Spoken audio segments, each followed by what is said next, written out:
USS Wichita, CA-45, was a unique heavy cruiser of the United States Navy built in the 1930s.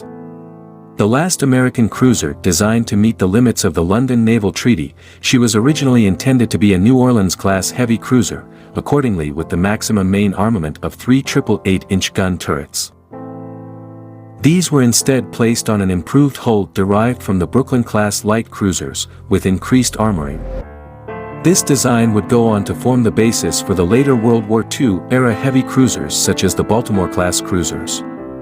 The ship was authorized by the 1929 Cruiser Act, laid down at the Philadelphia Naval Shipyard in October 1935, launched in November 1937, and commissioned into the U.S. Navy in February 1939. Following her commissioning, Wichita was assigned to neutrality patrols in the Atlantic. After the United States entered World War II, the ship saw heavy service throughout the conflict. She was first assigned to convoy escort duty on the Murmansk Run in early 1942, and supported amphibious landings during Operation Torch in November 1942. During the naval Battle of Casablanca, Wichita engaged several French coastal batteries and warships, including the battleship Jean Bart.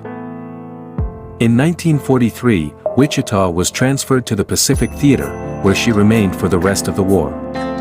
She frequently provided anti-aircraft defense for the Fast Carrier Task Force during operations in the Central Pacific, including the battles of the Philippine Sea and Leyte Gulf in 1944. During the latter engagement, Wichita assisted in the sinking of the Japanese aircraft carrier Chiyoda.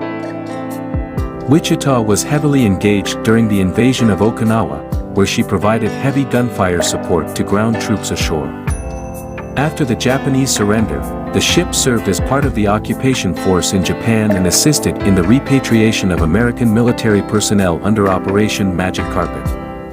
After returning to the United States, she was decommissioned and placed in the mothball fleet in 1947. She remained in reserve until 1959, when she was stricken from the Naval Vessel Register and sold for scrapping in August 1959.